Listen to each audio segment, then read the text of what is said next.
Hello, listeners. Panda here. A quick little disclaimer about this episode. There is some mature content discussed, so you are warned. And additionally, there is a deity in this book named the Bastard, and therefore we refer to him as such. This episode was so much fun, and we hope you have a great time listening. Enjoy!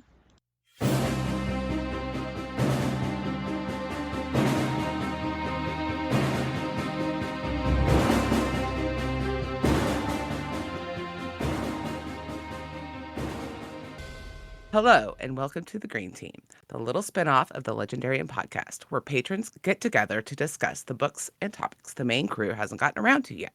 I'm Little Red Book. Today, I have with me the fabulous mod who hates my intros, Befuddled Panda, Hello! and the coder extraordinaire, Colonel Rabbit. Hello. And today we have a very special guest, director of the troop and a main member of the crew, Todd. Greetings. Greetings! Greetings, Todd. How are you guys? Salutations! Yes, greetings and salutations to all.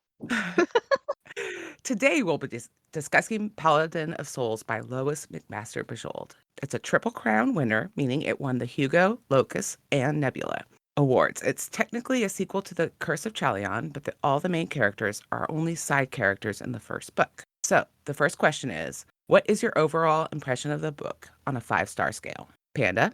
4.5. 4.5. Yes. Do Okay. you want me to say more, or do you want me to just give you numbers? Say more. Say more, Panda. No, I mean, so I read The Curse of Chalion last year with you and Rabbit and Huron Fan. Almost exactly and a year ago. Yeah, and it was a lot of fun. I really enjoyed her writing, and she did not disappoint in this sequel. So yeah, 4.5. I have a little bit of qualm with one of the characters, but other than that, I really, really enjoyed it. Todd, what do you think? You have not read Curse of Chalion. What do you think? I had not read Curse of Chalion.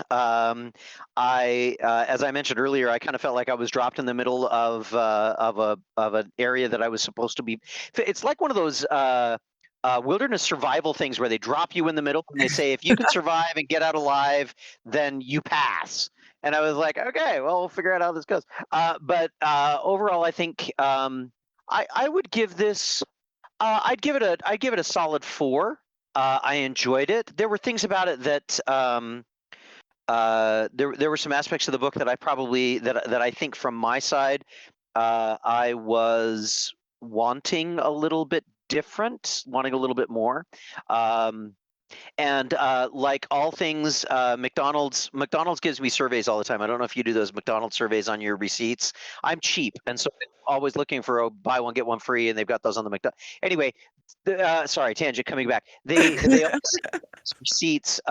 Why did we get a better score? You said that you were satisfied. Why weren't you extremely satisfied? And I'm like, it met my expectations. You satisfied me. What do you want? You're not going to get more than that.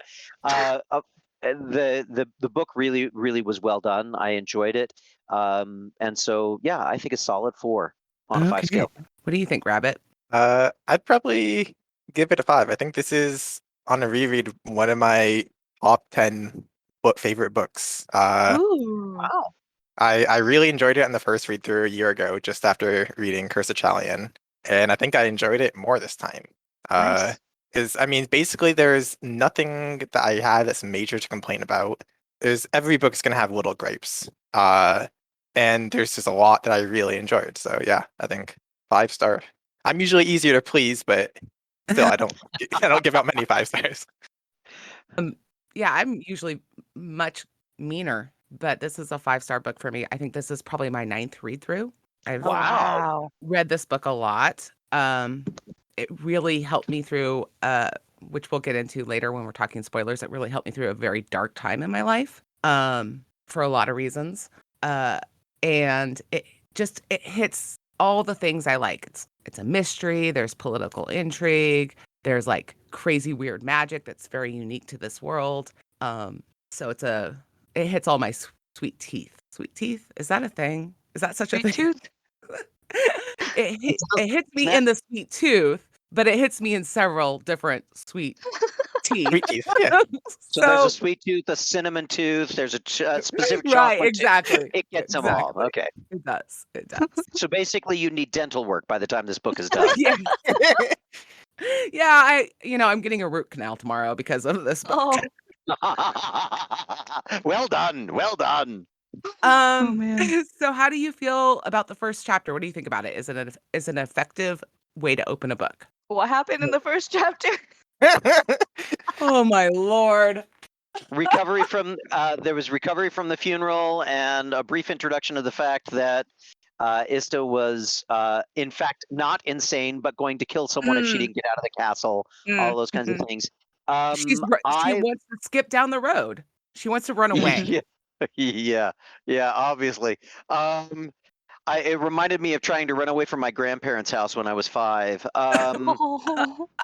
Did you You meet were 5. a demon-possessed ferret? Did you meet one while you were running away? No, I think people thought I was a demon-possessed ferret. People still may think I'm a demon-possessed ferret. Wait, did you have a mustache when you were 5? I did. It was very awkward. Everybody else was going through puberty saying, and you're going to get a mustache like Todd's. No, the mustache is actually a relatively new thing for me. So for me, I have to admit, the first, I serious as a heart attack, I thought, if this is how this book is going to go, I'm going to really have a tough time. Okay. I really Fair. struggled with the first chapter. In fact, the first probably, I kind of, as she met this, as what's his name, her protector and guardian catches up to her from the castle. Daguerre, Eferej. Defarage, thank you. I listened to it, so I have a hard time sometimes. I don't know how things are spelled, so I'll say them wrong all the time. Join the club. Wait, you have the pronunciation. You can't say them wrong. Oh, yes. I say the names wrong all the time, Rabbit. Have you listened to the If I don't see it spelled, I say it wrong. When he catches up and they join with this little band of pilgrims, my two thoughts were, if I have to remember all of these freaking characters, I'm going to have a really. And my second thought was, it's like she read the Canterbury Tales and she was proving that she could insert the Canterbury Tales someplace along the way. Yes, however, that's exactly what it's like. Yeah, but when we get to about chapter 3 or 4, I'm like, okay, I think I'm okay. But that took me that first chapter was hard for me because it just didn't feel like it had very much for me to grab onto and be ready to run. I think that's fair because you hadn't read Curse of Chalion, there wasn't anything there for you to fall back on and like to pick up the pieces. But for the three of us, like we already met Ista before, and we understood her history and the things that happened. So for me, it was just a nice little reunion and getting to see her in a different light, because in the first book, she was mad and like her personality was different, and this time we get to see her being more logical and sensical and knowing the relationship between her and the Provencara as well. So and this is like 20 years after the Curse of Chalion, right? No, it's like no, it's 4 like or 5. like 2 3 years. Okay. Yeah, not it's very 5 short. years, is it? I don't remember exactly, but it's a very short period of time. Okay. When you're like 40 something, short period of time, not when you're makes sense. Yes. Yeah, I think because your main struggles were about the possibly insane POV character and all of the names, which all of the names are from Curse of Chalion. They're all familiar characters from that book. And you also do find out in Curse of Chalion that she is not, in fact, insane. Right. So this is her railing against other people thinking she's insane, versus we still know that she's definitely not. She kind of is a little bit crazy in Curse of Chalion because of the curse. But anyway, that's neither here nor there. So, out of curiosity, did you find this book funny? yes. Yeah. It had just really hilarious moments. living in Ista's head, the way she perceives the people around her made me laugh. There's a couple different points that the way she talks to the bastard just makes me laugh so much. Like, can you imagine standing in front of a god and saying, "What have you done for me?" It's just great. The sense of humor that she carries throughout the book is really one of its most endearing qualities. I think, and largely because no one is immune to the quips of other people in the group. I mean, Mhm. even Ista gets some things thrown at her Yeah. by various characters, and she'll stop and she'll say, "Well, I certainly deserve that one. Yeah, okay, we'll keep." Yeah. Yeah. There was one part where she's like, Lord Bastard, let your gift be shared. Or not. Curse your eyes. when she the first time that she sees Ilvin in her dream Oh. sequence, and she's are we allowed to say things like this? Have we said spoilers? I don't know. No, I no, we mean, have not gotten to we spoilers. already kind of gotten into spoilers Yeah, we territory. kind of have. Go ahead. We Spoilers, you know, everyone. Spoilers. there you go. It's been said. When she's going through, she's like, and this was one of those moments where I was like, oh my word! If Little Red has got me reading a Harlequin romance, I am going to freaking kill her. It's not a romance book. It's she- really not. It's got a lot of romance for not being a romance book. It flirts up against the end. It's up against the edge. But when she was in her dream sequence, she says she sees his rugged face, she sees his chest, she sees his hair, and the hair continues down his abdomen. In that nest, The I was little like, bird. "Gotta be The little kidding!" The little bird is what she calls it. I said to myself, "Okay, yeah, we'll kind of go with this. All right, I'm good.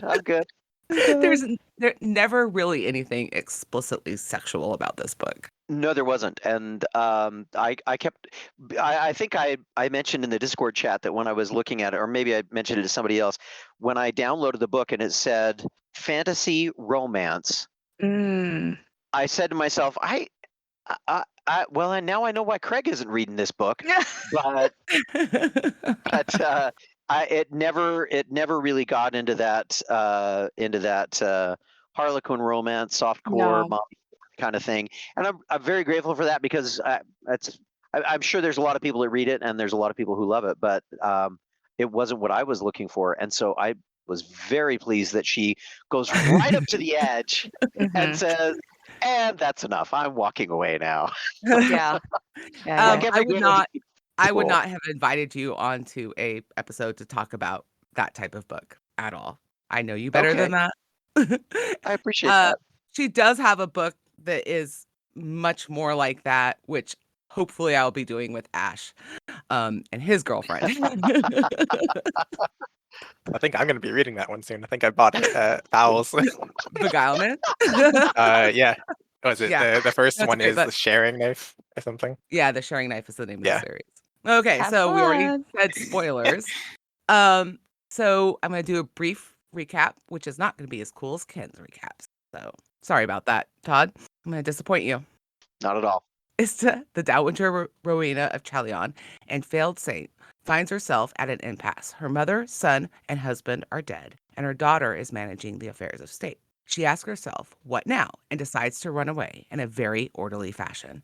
Feigning a pilgrimage and avoiding the war-torn areas of her land, she is nonetheless herded by a god with dreams, chance, and enemy soldiers into a perilous knot of brothers sharing a wound, a demon-possessed young wife, and an invading horde, and a chance for atonement.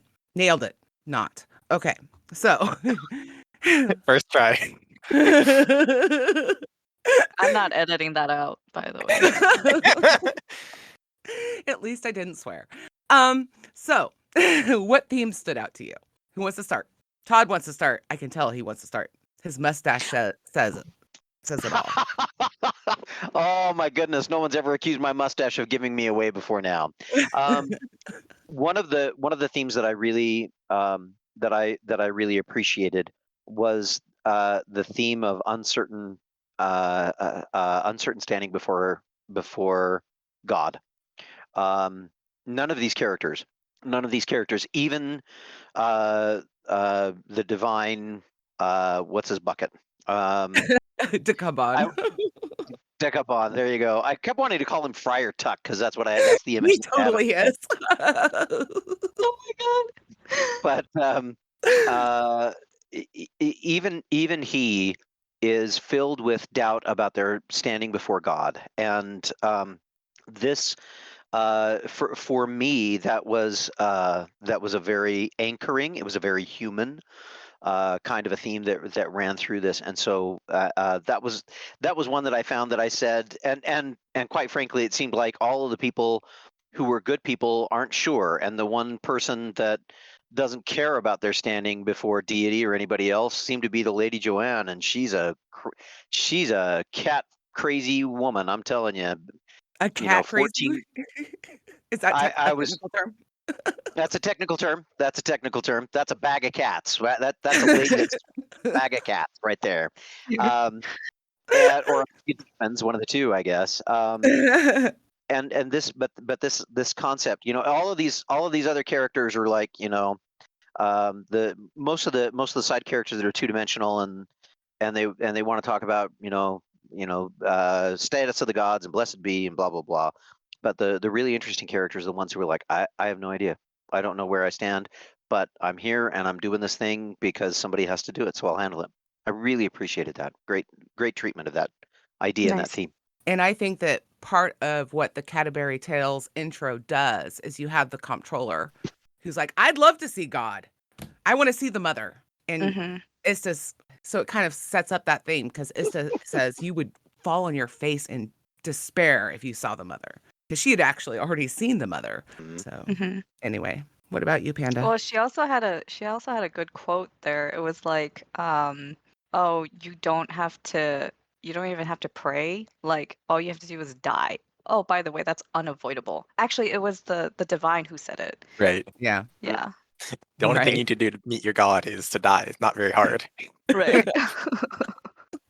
Which you will do. Yeah. Unavoidable. Yep. Just to add on to what Todd said, I think that's kind of something that comes back into normal life a lot. It's the not being sure where you stand with people often leads to improvement, right? It gives you a target to improve yourself towards, whether Right. that standing is with God, with friends or family, or looking for a partner. Like that uncertain standing is something that gives people a target to improve towards. And we see that in this a lot, where once the people have their goals, their targets, they just kind of like shoot off like hares. Yeah. Mm. Yeah. I agree. That's a cool part of this. There's not a lot of wringing of hands in action in this particular book. It is filled with an idea of there is something to be done and I will do it, Mm-hmm. which makes for great reading. But it sometimes makes for hard writing because the writer, the author, has to give us some of that internal dialogue, and we get it from Ista because we live inside her head, like you said earlier, Red. Right. But Right. we get it from some of the other characters and some dialogue, and she does a great job with it. But yeah, these characters are all nope. Something needs to be done. Let's just get it done. Mm-hmm. Especially the dead guy. What a great character idea. Yeah, I got Mm-hmm. 8 characters here, and one of them's already dead. That sounds like a zombie flick. No, it's actually kind of a romance. He's Or kind the of a start of a ladies' horror. man. Arhace is amazing. He's a great character. I love him so Yep. much. He's fabulous. Panda? Yeah. Yes, he was. I mean, the pacing of this book was it was something that I really needed. And I really appreciated it. Some of the themes that stood out to me were like obsession. And it's like you're holding on to something so tightly where you're actually causing more pain and suffering and just that selfishness. And that's something that I mean, I'm somebody who like when I have an idea, when I get latch onto something, I like really go for it and sometimes get a bit too obsessed. So it's good to have that self-awareness of like when you're pursuing something, like how is that impacting other people around you? Is that really to their benefit, or are you causing pain? Yeah. And then there's also reconciling with things that you don't have control over. And that's something that I have a really hard time with because I do not like feeling helpless. I like to be in control most of the time. Um, and when there's a situation and like can't do anything about it, or like anything I do doesn't really matter, I can't stand it. But that is reality, you know? Right. And It whether is. that's like at work or with friends and family, it's like how to come to terms with, you know, the things that you can do and you can control, you can change versus those that you can't. So now we're going to do therapy time with Red. No. Does that have its own theme music? I think it should. I'm It gonna should. fucking, Add I'm it Because gonna there's look first. up. there's quite a few episodes where we do therapy time with Red. Um, so I first read this book right before my husband told me he was leaving me. Mm. And shortly after my husband told me he was leaving me, we went through a nasty divorce. It was all ugly. And then I moved in with my mother because she fell and broke her hip. And then dad died. And then mom died 2 years later. So this is why I identify so strongly with Ista. Because when she says that the middle of her life is burned out, I kind of feel like that sometimes. Mhm. And that's the theme of I have to figure out what my youngest just turned 18. So I have to figure out what I'm going to do with the rest of my life. And I'm 42. And so that's part of what that's part of why I so strongly identify with this character. The theme that stands out to me most is the competition between the mother, Joanne, who consumes her children, and Ista, who lets her children go. And her Mm. children in this Oh. case are well, not only her literal children, but all the young people that she has in her Whole flock. train. What? Her whole flock. Yeah, the whole flock of children that She's a she mother has. duck. Yeah. And she is training them up to be adults and to release them into the world, whereas Joan is consuming her children, literally with demons. Like she's implanting demons into her children to consume them. And so as a As all, mom, yeah, I'm sorry, what? as all good mothers, right? Right? So as a mom who is trying to be an Ista, it's just Yeah. it's a very poignant theme that is very I think that that's a lot of what is being worked out by Mm. the author as well as the character. Anyway, Yeah. Yeah.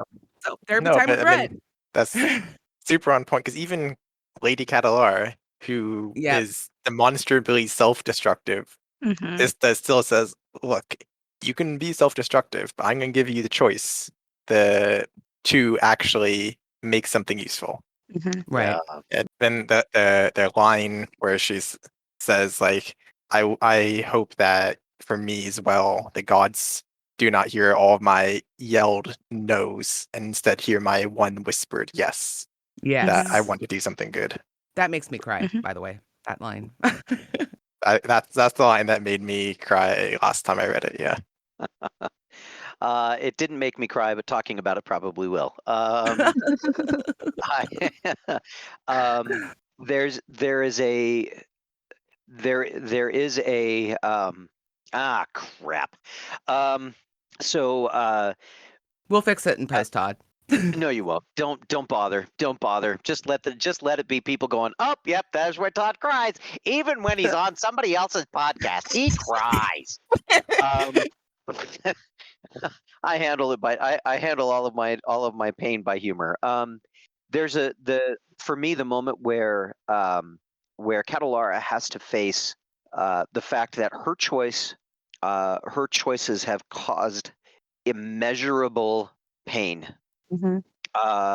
and perhaps an unreconcilable loss, that Arhise is perhaps sundered, I think was the term that they use, from Mhm. his god, and that he would not be able to find his rest. If you have been in a place where you have to confront the fact that your actions may have done more harm than good, Mhm. and you have to acknowledge and reconcile and figure out what to do with that. that's a tough place to be. It- And it was beautifully handled.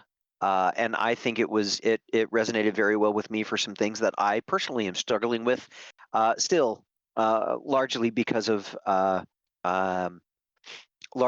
some family dynamics that still continue on. And I wonder how much I caused and how much I'm just riding along the current of all of the lives of the people around me. yeah. And it's tough, but it was beautiful. It was well handled. Yeah. So piggybacking on this whole topic, how do we feel about Ista's confessions? So you missed the first one. You missed the first one because it takes place in the first book, but she has Yeah. progressive confessions. And Yeah. one of the things that really hit me about this is she is slowly becoming more honest with herself during these confessions. What do you guys think about that? Yeah, definitely true. The first one was just basically like back in Curse of Chalion. It was just facts. Then second one is starting to get blame. Then third one is just I hate all of this. And the fourth one she was like, okay, yeah, there's probably a lot of blame in this. If I only I love. had. Oh, Oh, sorry. go ahead, Brad. No, go I ahead. was gonna say I had the goddess of healing standing at some corner, and I just failed. I failed to do it because I was so angry. That moment was difficult, and reading Yeah. her describe, well, yeah, I'm actually basically responsible for your father's death. I probably could have saved him, but I was ticked off. So you get to Yep. live without that. But my favorite one was that she says, "Well, it's the third time that I'm going to say it. It seems to be getting easier now." And she Well, just like snips it out super quickly too. no, that's the third one in this book where she says to Illivan her Yeah. confession. Yeah, basically, I'm a murderer. What do you think, Panda? You're being quiet. Talk Oh to no, us, I'm Panda. enjoying all of this. I, Yeah. I think that was one of the best lines in the book. Yeah, no, I think you're right. Like, as she has to relay this information over and over again, she's becoming more.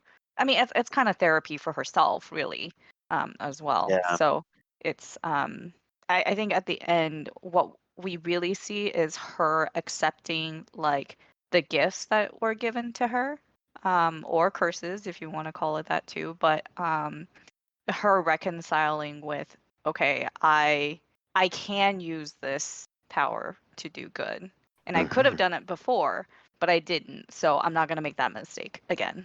Mhm. Right. Okay. How do you feel about the battle plan at the end of the book? Which one? There's several. I'm thinking about. The So they penultimate find out one that or the ultimate one? the penultimate one. The one with our highs. Yes. Yeah. Um, I so this is one of the places where I was terribly disappointed that we were seeing everything from Ista's perspective. Oh. And I think maybe I'm just channeling my inner Ken. I wanted these scenes. I want what, and she's doing a wonderful job of describing them as Ista's viewing them through her second sight, or getting an idea of them. And there were a couple of kind of gruesome moments, which I was like, yeehaw. Which makes me sound like a horrible individual. Maybe I am. I probably I am. am too. Um, I'm the same way.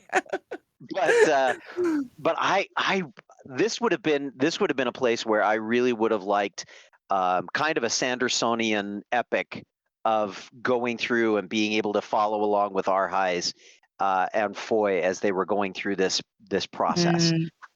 And because I mean, I'm sitting here and I'm thinking to myself, they're doing this at night. Nobody else can see except for these two, and what they're looking at, they're seeing it through kind of a second sight. This would make a really cool ninja sequence, and that's kind of what I wanted. And of course, that's not what I got. So, but that's No, okay. that's a different book. Yeah, That's not what this very book different book. is. Nope, Sorry. not by a long shot. No, What I do you think about? definitely agree. Yeah, I even would have said the same thing with a Sandersonian sequence going back and forth between the characters as But that's not the point of what she's getting at. That's I right. I mean, know, I get it, but but I sure but would have liked it. it would have been fun. It wouldn't have Yeah. belonged in this book, but it would have been really fun. Yes, Because the point absolutely. okay, I'm not it would have been fun. You're right. But that's not what this book is about. This book is No, about and Ista. It's and not. in fact, It's not. I think if someone would have written it and asked me should it be in this book, I would have said probably no. What do you think, Panda? Should that have been in the book? I think it would have been cool if like Issa was more like closer to the action. If they found a reason for her to be, but ultimately like it made sense that she stayed back. That's the logical thing because, you know, her status and like she probably wouldn't have been able to fight like Foy could have. So I think it made sense that she stayed back and we saw things through her. It did also make it a bit more suspenseful, I guess, because she doesn't know what's going on really because she's not in the thick of things. So you can really only see what she sees, and that suspense is just like, oh my goodness, is he gonna make it? And it's like, boom, boom, boom, one after the other the sorcerers get cut down, and then it's like, oh no, he's surrounded. And I think at that point you do feel that like helplessness because like she doesn't have her full powers yet, and she couldn't do anything, you know, other than scream. And slowly the bodies are these two people around her, their bodies are sustaining all these wounds and there's blood Yeah. everywhere in her room, in the room she's in. Yeah. And then she's the one who has to decide when the battle really ends. Yes. It's when she pulls now I'm not going to be able to say Arhais. the name. Or no. Arhais Elvin Arhais. Catalar. She pulls him out of the battle and threw her own soul into the hands of the father, which, oh, God, I love that so much. That And was pretty cool. it was very cool. It, Yeah. So Well, in and the, didn't she eat his soul too? It went no, she ate Catalera's demon. right, but I thought the Arhais's soul passed through her mouth, Yeah. didn't it? It didn't, no, it passed through her heart. Was It it her passed. heart? Yeah, because that's where the Oh, string was okay. attached by the father. Okay. And remember when It passed through her somehow. Yeah, yes, that's and yes, left her open to the to the bastard. bastard. Kip's favorite god, by the way. Kip's favorite god isn't Kip. No. In that Okay, series. no, Todd, you may think I'm like roasting That's him, but funny. No, there it's is his a favorite god. god in the series is the bastard. No, I Um, totally love that. That is funny. there is a god in one of Tamora Pierce's Yes, that's series his called Kip. favorite god in general.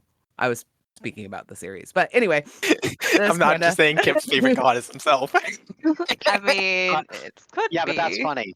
That's funny. Yeah. So, let's see. Favorite characters.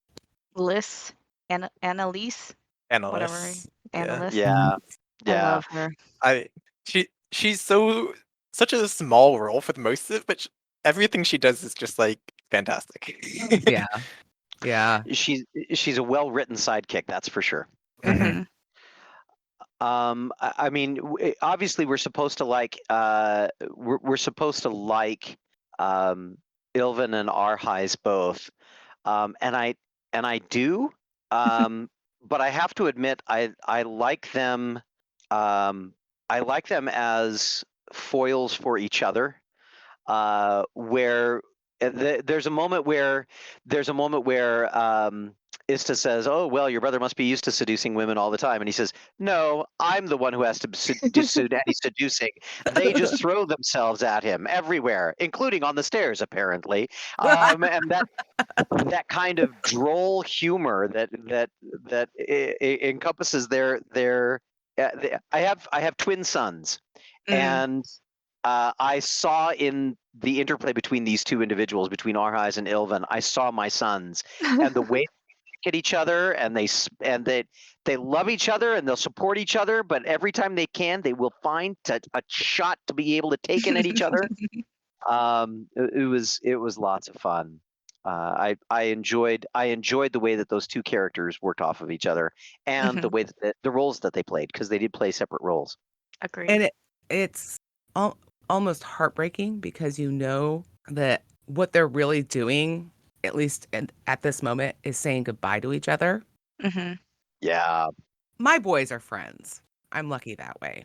But just knowing that they're saying goodbye, especially the last, right before Arhai's rolls out to do battle, and his brother is going upstairs to basically give up his life, or give his life strength to his brother. It's just beautiful. It's a beautiful thing about the book. Yes, it is. That is perhaps one of the most touching moments in the book, is the way that the two of them recognize that what is being asked is above and beyond anything that anyone should be asked to do, and they do it willingly. They both play their parts. Yep. Less Ilvin. I think Anybody- Ilvin comes a little bit too late to be a favorite character. All of the other characters have gotten their hold into us by the time we actually really meet Ilvin. Oh, bite your tongue. me. Okay, just for you, because you're like, what, 12? You have to introduce somebody at the beginning if they're going to be a favorite character. Wow. Okay. I'll remember that about you. Mm-hmm. Shots fired. Yeah, he is totally like 12 too. I'm closer to 13, thank you very much. Oh, Well, in 3/4. played. He is actually really only like 3 years older than my oldest son. Oh, okay. He's probably closer in age to my kids then, so that makes me feel so much better about my life. All right.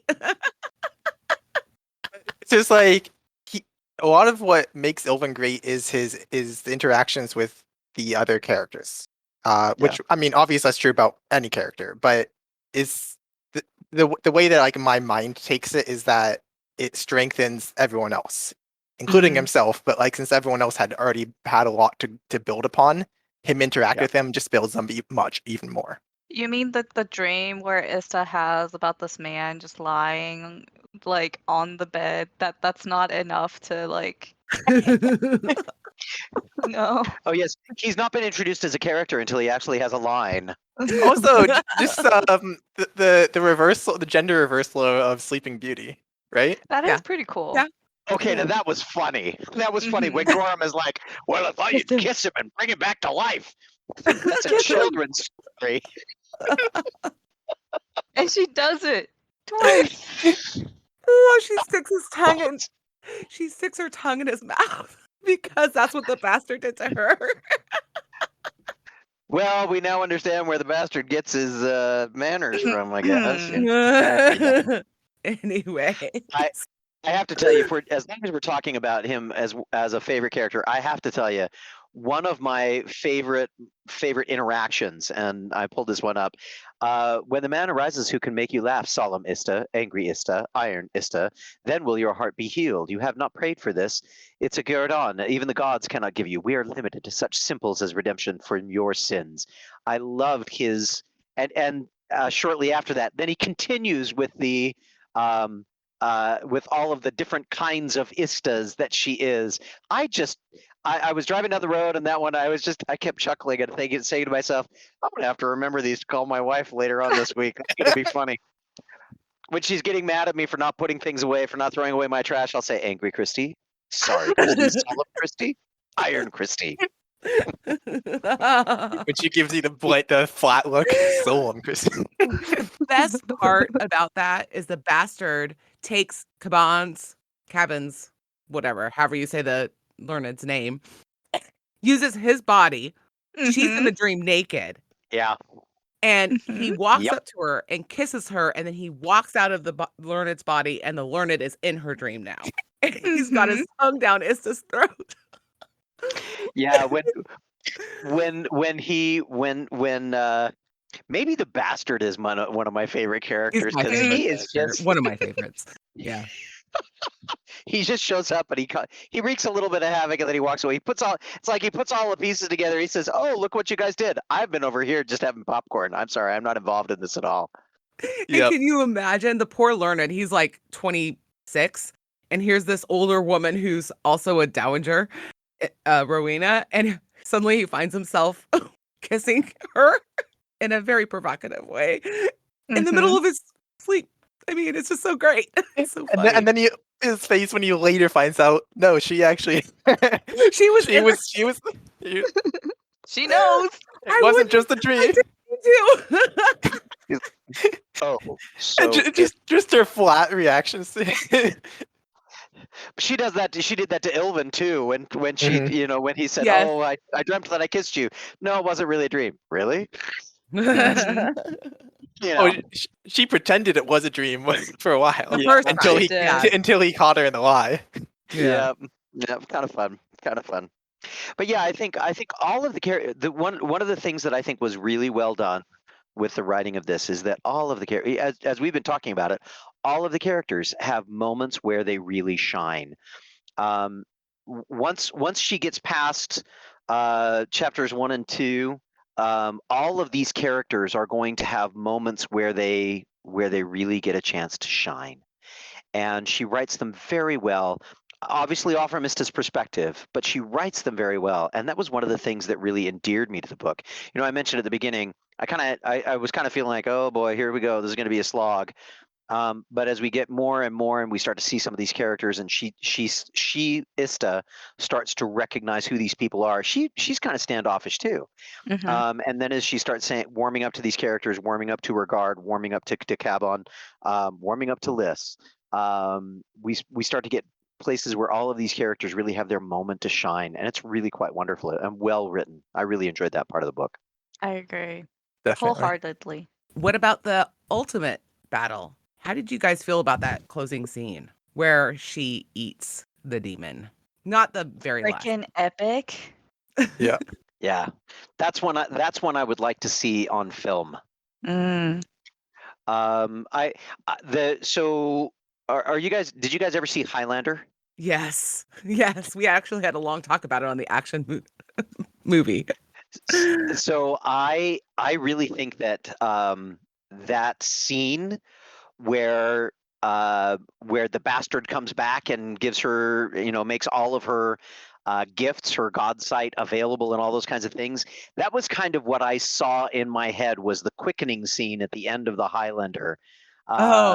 When Connor cool. McLeod is like, I see everything, I know everything, and all this kind of stuff. I was like, whoa, that's a lot. Wow. That's the feeling that I had. And I'm like, I would love to have seen that portrayed cinematically. Mm. Mhm. So it's That would actually be cool. one of my favorite lines in the book comes from this scene. So they've been paraded through all the corpses, and she's barefoot, if I remember correctly. Yep, that's correct. That's correct. And she walks into the tent, and Joan says, welcome to my gates, Ista of Chalion. I am the mother of Jocana. And Ista replies, welcome to mine, Joan of Jocana. I am the mouth of hell. I just love I am the mouth of hell. And then she's like, eats the demon. It's so great. It was pretty and cool. her too, What? and her soul Yeah. too. Yeah, but she tried not to eat Joan's soul. Yeah. Joan just refused to let go of her demon. Speaking of Yeah. obsession and children and letting them go and all that stuff. Yeah. That was a fun, and then to hear afterwards that as soon as the people were free of their demons, that they immediately turned on Joan, including the daughter that was trying to stab her. The I'm daughter just like, and the son. wow, this. I mean, we got some family issues every now and again, but we're not having that kind of family issue. You know what I mean? You're not stabbing each other? I mean, that's good to know. I'm Nope. glad. I don't mean, think there's anybody in our family wants to pull that one off. I hope you're also not mind controlling your children either. Boy, if I was, different things would be happening. Let me tell you. No, it's just the way it goes. No, that was It is just the way it goes. You guys who don't have kids, it really is. Sometimes you're like, there's some days. You look at them and you go, "You did what?" that was a good Sound idea. like a good idea. Having been a child and probably am still viewed as a child, Younger. yes, I did think it was a good idea, okay? Yeah. I'm Oh, sorry, I was my wrong. parents. I'm in my 50s, and I tell my mom and dad stuff, and they still look at me like, "And you thought that was a good idea?" I'm like, "Yeah, I think that's a really good idea." But the ramifications of what happens when you try and hold that much power over that many people for that kind of a reason, for that kind of a reason, Mhm. that was really a wonderful comeuppance, I think. Borrowing a phrase from something, and I'm trying to remember what book it was that I read that in, but yeah, wonderful comeuppance. Not Probably a really unsympathetic. old book. Thank you, Craig, for that. I appreciate You're that. Well played, Panda. Well played. But she's not completely unsympathetic either, because she was married off very young. Mhm. She and treated not well. And then her Yeah. father dies horribly, and all she's done is try and reproduce her father Yeah. by having Yeah. so many children. And to be fair, she has a literal demon talking to her, That is right? true. Yeah. Right, Yeah. That's exactly. true.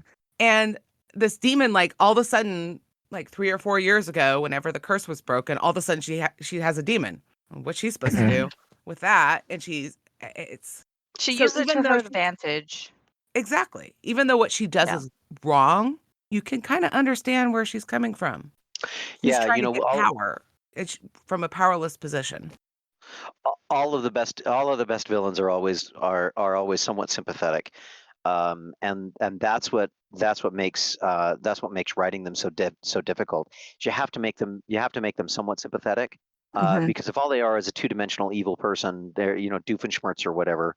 Um, Evil somewhat Incorporated. exactly. If they're just two-dimensional straw men that are used to as a punching bag for the good guys, nobody cares, including the good guys. And when you give them that dimension of relatability and say, oh yeah, you know what, you're right. You're still a horrible human being, and I'm still going to beat the crap out of you, but at least I'm going to feel bad for a couple of seconds. Well, speaking of that, do you view or did you view Catalara as a bit of a villain? Yeah, she is. Definitely, to some extent. I mean, Yeah. what she does is she steals life from the brother she doesn't like and puts it and Mhm. steals it for her husband, who is dead and also cheated on her, by the way. I mean, to be fair, that wasn't his fault. I mean, He is like my literally ensorcelled. but I wouldn't put it past our heads to cheat on I Catalara mean, you're right. He might in have, general. but not that case. Okay, fair. Let's But remember, women throw themselves at him. It's not his fault. Ilvin told us this. And if women throw themselves at you, no man can be held accountable for it. That's the message I was taking from that one. Oh no. oh no. That's the moral of I this hope you book, have a right? good lawyer, Todd. No, No, but women. it's it was Ilvin was talking about when she had her attentions on him, like he had his mind in a fog, he couldn't think straight. That's true. That is So true. so But so she's still a once bad that guy. turned out Arheis. Oh yes, He's a Catalar is a bad guy, but Arheis isn't Innocent. Arheis he's didn't not cheat on completely. her in that case. Arheis Okay. probably did, but not in that case. I'm not sure I would put Catalara as a villain. I think I would put Catalara as exceptionally selfish. Mm. She stole life from one brother and gave it to another. How is that not bad? I didn't say it was bad. I wasn't bad. I said it wasn't a villain. I think that when you're talking about villains, at least for me, when you're talking about villains, their villainy has to be something far beyond self-satisfaction. It's about control. It's about taking opportunity or agency away from people. It's about controlling events and people that are it's not about. And yes, she's taking life from one to give to the other, blaming herself all the time, but this is not this is like crime of passion as opposed to murder. It's not premeditated. This is and the old story of, well, I'm in the middle of this and now I don't know what to do, I just can't bear to live without him. I don't see that as villainy. I see that as really misguided. I see that as bad decisions. I see that as not good things. She's doing bad things, but not a villain. Not on the same level. I wouldn't put her as the villain in that kind of a situation.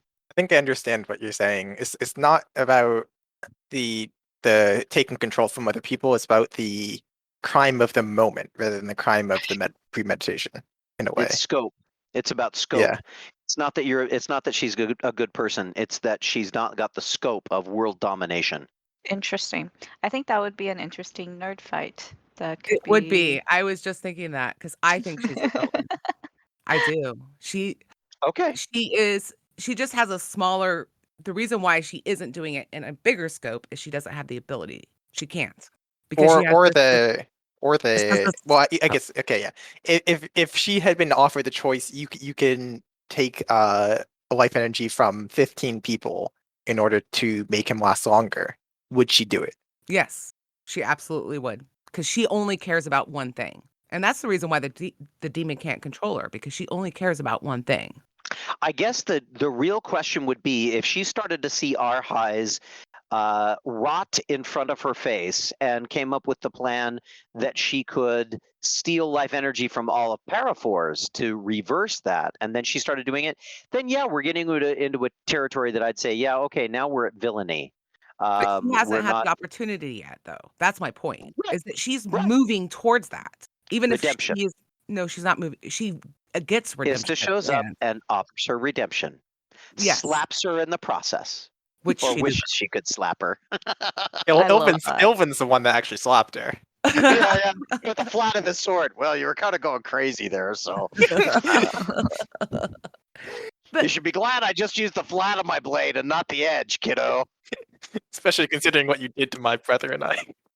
Yeah, the right? very fact that she would take our highs off with Ilvin while they're being invaded, and they know they're being invaded, and those are the two people who are supposed to be in control of the castle.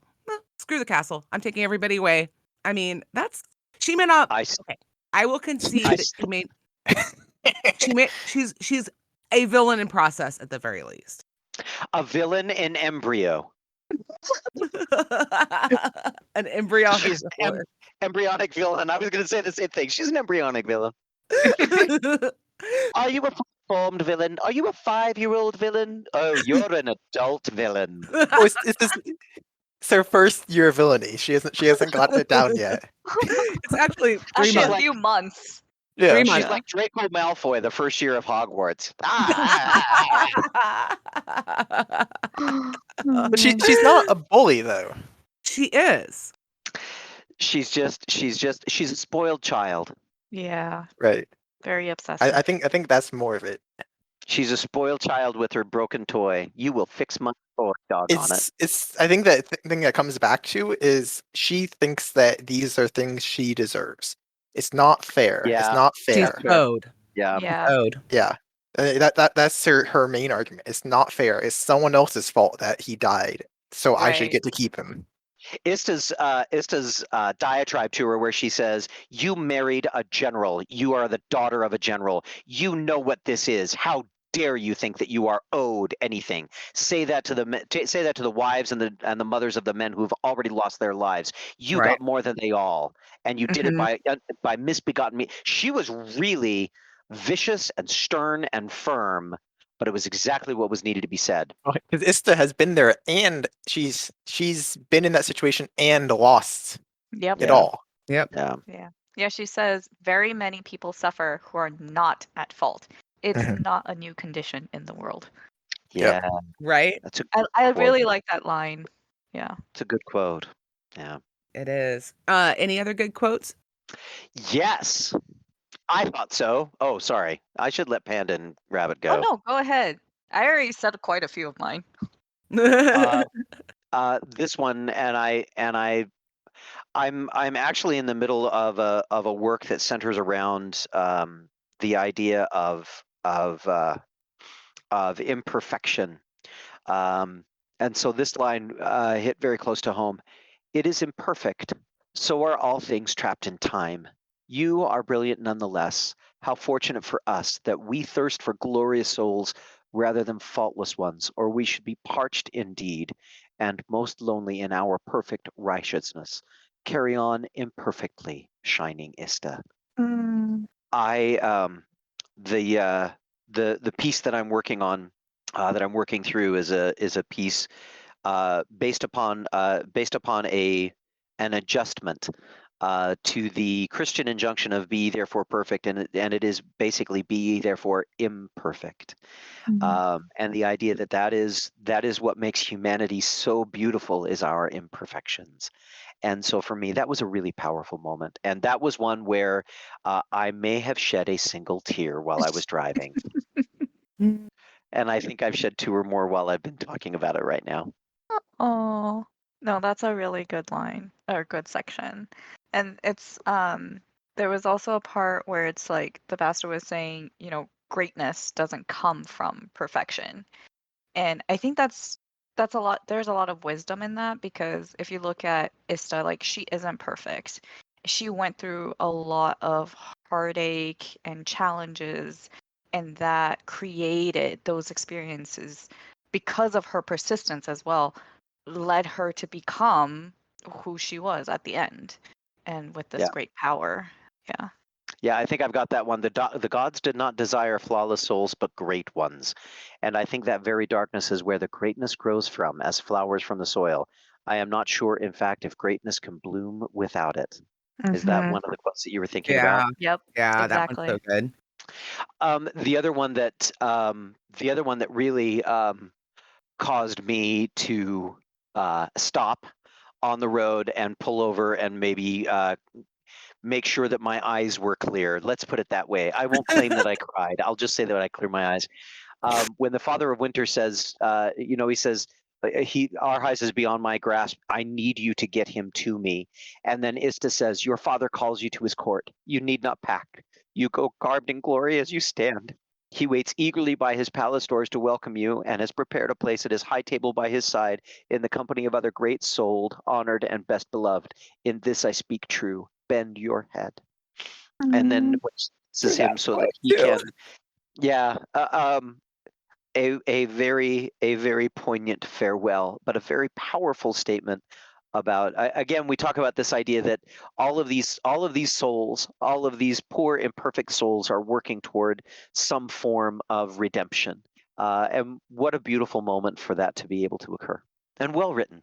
Very well written. Yeah. Yeah. That's when I was on the Discord chat last night, and I'm like, I'm sobbing right now. That was Oh, it was that scene. Every that's time I read Oh, it breaks me. It just, yeah. I think one of the other lines along a similar idea is the gods desire great souled men, not necessarily great ones. As yeah. there's a difference between being great souled, or being great souled is not mutually exclusive, but is definitely difficult to be when you are a large person. Mm. Yeah, and I wonder how much more. Few, maybe this is too philosophical. Few can be great, but all can be great souled. And Mm. isn't it interesting that she chose to? I wonder if that was perhaps something that the author was trying to get us to understand. Is that, yeah, few people can be. One of my hobbies, and one of the things that I'm doing right now, I'm teaching a leadership class for a local college, and one of the things that I've been trying to impress upon the students as we're going through all of this is that not everyone will be in positions of great scope, of world-renowned leadership, but it doesn't mean that all of us can't be great in the leadership places that we find ourselves. So I wonder if that was kind of one of, dare I call her Lois? I wonder if that was one of Lois's injunctions to all of us. You may not be able to be great, but you certainly can be Mhm. great souled, and it's I within your think you're grasp. right, because if you look at the side characters and how well she writes them, and the roles that she gives them, the accomplishments that she gives them, I think you're right. I feel like I took this over, Little Red. I No, it's apologize. fine. You're fine. You're totally fine. Do you want me to lighten the mood? I can Lammy did lighten the the same mood. thing to me, so I'm used to being pushed Um, around, I guess, by other people. Um, Oh, that hurts. I feel so much worse about myself now. oh, no, I totally get no, it. You're fine. I'm actually more worried about Panda. She hasn't got to talk much at all. no, I just talked. But I will put in this one. Ista was thinking, A stunning first impression was not the same as love at first sight, but surely Oh. it was an invitation to consider the matter. And I really like that because I hate insta love. Absolutely hate it. And this was like a nod to say, okay, yes, I can be fascinated by just seeing this person for the first time, but I recognize that this is not necessarily love, but it could lead to it. Hmm. So It's I love this one. definitely a more mature person's Yes. version of love at first sight. Yes. Actually, speaking of maturity, like with Curse of Chalion, the main character is like in his 30s. He's 35, I And think. yeah, and then in this book, it's a female character in her 40s. And it's just really nice to see these more mature characters. Like they're not perfect as we mentioned, and there are some childish things that happen, which is normal, but they are more mature. And like the struggles that they have, the way that they approach them and solve them, it just is more refreshing than angst, you know? Not the 16 to 20-year-old protagonist. Yes. Oh, that's That's what what I thought of. Oh, go ahead, Little Red. I was gonna say. That's what I love about her books in general, is that mostly they're mature characters that Mhm. I can relate to. 'Cause I'm I mean, I can relate 42. to too, but I'm not 40. Well, It's just I think that one of the very cleverly done parts of it is you still have Liz and Foy and Ferda, Mm-hmm. yeah. the two brothers that kind of like play that role, but like you're not stuck inside their head with the angst. Yes. Well, and Catalina seems to be the picture of every Twilight romance moment gone wrong. Um, and so maybe that's the book you should have Craig read with you. You should have Craig read Oh too. my god. No, I don't want to read that book again. But I don't want to read it. but we get the opportunity to see how love can and attraction and all of those things can look from a different perspective. I agree with you. I think it's very refreshing. Panda, beautifully said. Yes. Oh, thank you.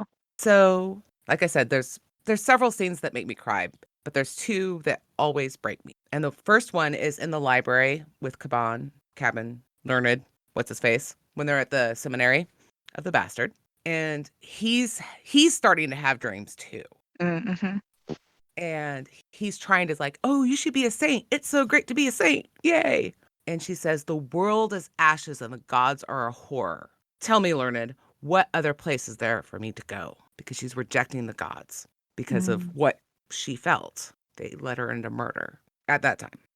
And I've felt that angry at God before. I mean, I realize not everybody's religious, but I'm saying I've felt that angry at God before. Yeah. And I'm not angry at God anymore. Well, sometimes I still am. But, the point is that I know that feeling. And every time I read that line, it makes me cry. And then the other part that gets to me is she's having the vision of the bastard or the dream of the bastard. And she said, the last time I followed the gods' holy instructions, I was betrayed into murder. What have the gods given me? And the bastard looks at her and says, why work, dearest? And the idea that work is what we do, right? That's what we're here for. And that the gods give us work to give us meaning. And I just love that. And it makes me like, look, I don't have a perfect life and I've done a lot of things that are wrong and not everything's gone right, but there's work to do and I can do that. Yep. Yeah, it's really so I remember the first time that I ever felt like I had been brought to a point where I was being expected to do things beyond my ability, and I had to do them on my own. It was a little thing. It seemed like a little. It seemed very, very large at the time, and I remember that feeling of abandonment and aloneness, and frustration. Um, and it was not the last time. It was the first time. It was 40 years ago, but I remember it like it was just yesterday. And so when she was expressing that in the book, that feeling of I don't need this, and it's a waste of all of our effort. That's a really tough place to be. But relate to that. But I'm glad that the way that she chose to use it was as a catalyst rather than as an ending point. Mm-hmm. I mean, yeah, for my side of therapy time, I sometimes struggle with depression, but I find that having things to do for myself doesn't help me. Having things to do for other people, having things that impact other people, that's what helps bring me out of depression. And isn't it interesting that it was the bastard that said that he has work for her to do? I was gonna say, Jerk. Rabbit, next time I have some serious major yard work or something, I'll call you. You can come up. If you're sad, if you're feeling sad. Yeah. Hey, if you're sad, I come clean my yard for you. Like, what? I'm on the other side of the country. I love it. You're You're just gonna call me up like 10 years from now. I'm living off in Florida. I can see it now. Where are you going, dear? Well, I'm gonna go do some yard work over at Red's place. I'm Yard feeling work, kind eh? of blue, So I'm gonna go do my it's not like therapy. you don't live very far from me at the moment. For now, yeah. Right. That's okay. I'm probably gonna move to Utah or Florida or someplace that's not Oregon. Go move into Craig's backyard. Okay, I'm sure Oh Craig. wow. Craig will He does have a shed that you could live in. No, That's you a do not want to studio. live in that shed. That no. I'm promising you, no. Okay, we're gonna start wrapping things up. I have one last question for you guys. Do you kiss with your eyes open? No, like what? Sometimes. Yeah. More often than not, yes. It's been a really long time since I've kissed anyone, so Same, but still, yeah. The in answer general, is yeah. yes for me. Yeah, maybe not the After first 30 kiss. years of marriage, yeah, most of the kisses are eyes open because it's a peck on the cheek or a peck on the lips, and I'm warning out the door to the car. I mean, that's how it happens most of the time. I'm such a romantic soul, right? I don't know. I think you probably have some romance. Back to the question though, it's for me it's about I imagine things with my eyes open as often as not. Like okay. right, the internal imagination, the getting caught in the moment is eyes open for me. Oh, that's good information. You have second sight. I'm going to be afraid of you if we ever meet. It causes issues when people just say like, "Why are you staring off into nothing?" I'm like, "What?" Or like, "Why are you staring at me?" I'm not. I'm just like, I'm not staring at anything. Oh, I see. I'm in my own thoughts right now. I love it. I definitely do that. Yeah. But I believe I kiss with my eyes closed. I'll let you know the next time I actually kiss someone. How about that? I'm waiting with bated breath. Is it fair to say it depends on the kind of kiss? Yes, I Definitely. think so. I'm talking about a Okay. romantic kiss. I mean, Then a peck on the cheek can be romantic. Sure, it can be. It let me can ask be. my wife. My wife's in the other room. Do you want me to go ask her? I'm doing this podcast and I need to answer this question. Do I kiss with my eyes open? And then she's Or going to say, close. and she has to tell me if she kisses with her eyes open. Then we really know where we're at. Oh no. Oh dear Lord. So can I share with you one of because we've talked about some different lines. Can I share with you? I think one of the lines that made me laugh out loud more than anything else in this book. Okay. Definitely. Yes. Go for it. So it's Ilvin talking to Ista about being second to Arhais. And he says, there is this about being the sparring partner of the best swordsman in Calabastos. I always lost.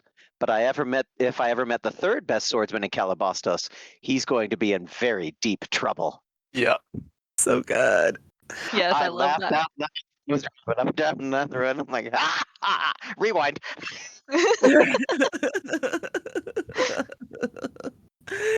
That was Okay. not a good line. And also the almost last line of the book where Liz is like, I'm gonna go sit somewhere else for a very Yes. long Oh yeah.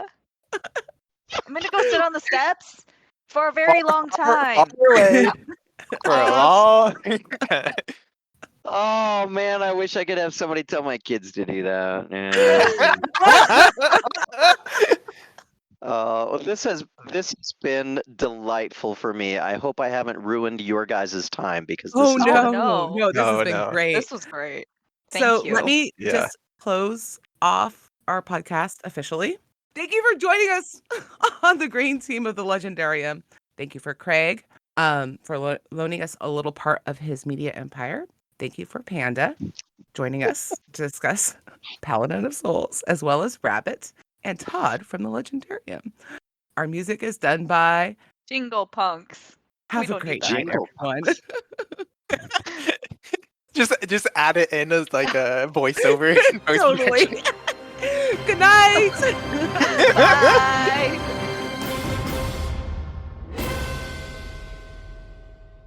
Oh, Ted, have you read, or Todd? Ted?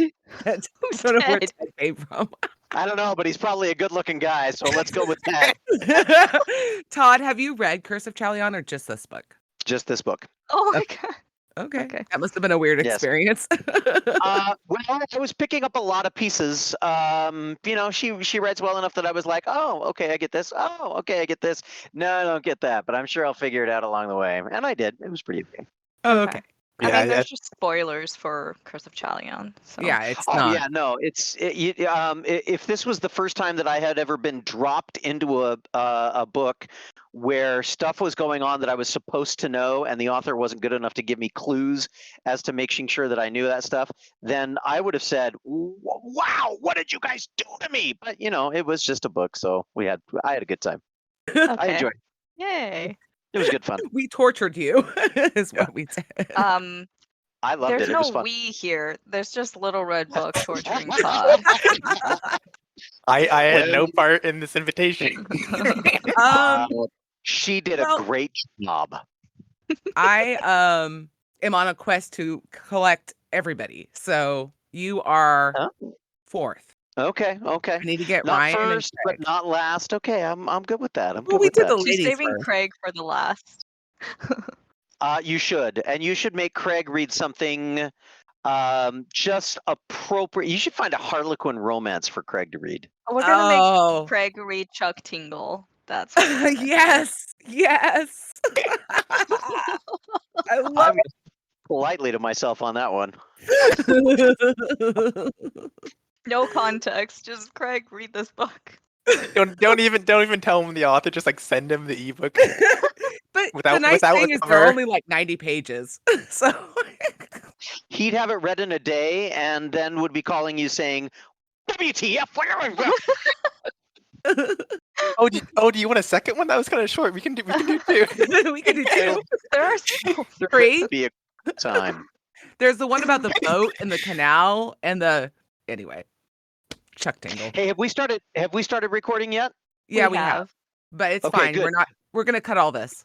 Okay, the reason that I asked is because I never record without a Coke Zero, and I need to go get one right now. So Oh, I'll be right. sure. Yep. Yeah, take your time. I'll be right back. I'll be right back too, actually. I guess we're all supposed to just leave. Okay, bye. I guess. I don't know.